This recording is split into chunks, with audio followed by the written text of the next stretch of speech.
Nation India news में आपका स्वागत है।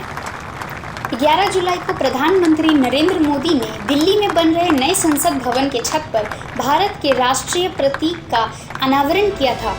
4 एशियाटिक शेरों को एक वृत्ताकार डिस्क पर दिखाने वाला भारत का राष्ट्रीय प्रतीक मौर्य सम्राट अशोक के भारत भर में मिले स्तंभों के ऊपर टिका हुआ है।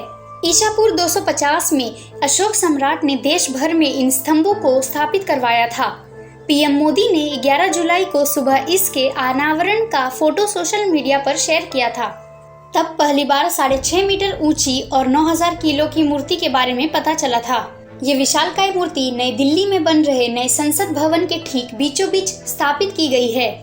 लेकिन जोर शोर से किया गया राष्ट्रीय प्रतीक का यह अनावरण अब एक विवाद का हिस्सा बनता जा रहा है। आलोचकों का यह कहना है कि नए संसद भवन में लगाया गया राष्ट्रीय प्रतीक के शेर अपने वास्तविक ऐतिहासिक लुक की तुलना में क्रूर दिख रहे हैं। एक वरिष्ठ सरकारी अधिकारी ने कहा है कि मौर्य सम्राट अशोक के शासन में बनी यह 4 शेरों वाली प्रतीक देश की राजधानी में उपनिवेशवाद की समाप्ति के बाद मील का पत्थर साबित होगा। भारत के विभिन्न हिस्सों में मिले मौर्यकालीन स्तंभों के ऊपर टिका ये प्रतीक सबसे भव्य रूप में वाराणसी के पास सारनाथ में देखने को मिलता है। लेकिन नए संसद भवन पर लगे 9.5 टन के राष्ट्रीय प्रतीक के शेरों के हाव भाव पर सोशल मीडिया पर सब आवाज उठा रहे हैं। लोगों ने कहा है कि जिस रूप में शेरों को दिखाया गया है वो अशोक स्तंभ पर लगने वाले वास्तविक शेरों की तुलना में बिल्कुल ही अलग है। सोशल मीडिया पर लोग कह रहे हैं कि शेर दयालु और राजसी वैभव वाले लगते हैं, लेकिन इस संसद भवन पर लगे राष्ट्रीय प्रतीक के शेर गरजते और दहाड़ते नजर आ रहे हैं। राजधानी दिल्ली में बन रहा नया संसद भवन अरबों के खर्च से बन रहे हैं, जो कि सेंट्रल विस्ता प्रोजेक्ट का हिस्सा है। सोमवार को कम्युनिस्ट पार्टी ऑफ इंडिया के नेता सीताराम येचुरी ने पीएम मोदी के अनावरण पर सवाल उठाए हैं। उन्होंने कहा है कि कार्यपालिका और विधायिका के बीच शक्ति के विरुद्ध है। पीएम मोदी कार्यपाल के प्रमुख है, लेकिन संसद भवन विधायिकी का प्रतीक है। विपक्षी दलों ने यह भी कहा था कि मूर्ति के अनावरण के लिए उन्हें नहीं बुलाया गया था। इसके अलावा एएमआई के नेता और सांसद ओवैसुद्दीन ओवैसी ने भी सीताराम येचुरी के दर्ज पर पीएम द्वारा अनावरण किए जाने का विरोध किया था। लेकिन कुछ लोगों ने पीएम मोदी द्वारा किए गए अनावरण की खूब तारीफ की। वरिष्ठ पत्रकार मिन्हाज मर्चेंट ने भी ट्वीट किया है।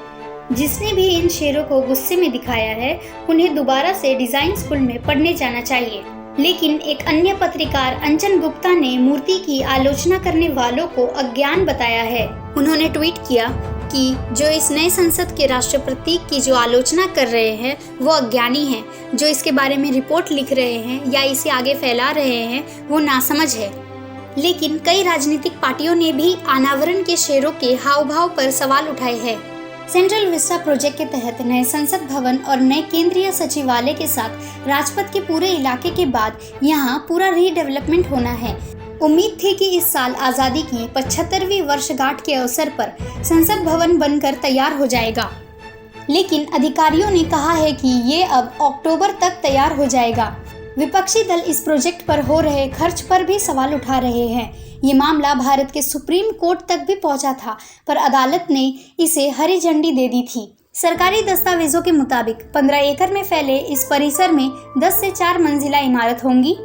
ये परिसर राष्ट्रपति भवन और साउथ ब्लॉक के बीच होगा, जहां प्रधानमंत्री और रक्षा मंत्रालय के दफ्तर है। खबरों का सिलसिला यूं ही जारी रहेगा। तब तक हमारे चैनल नेशन इंडिया न्यूज के साथ आप जुड़े रहे।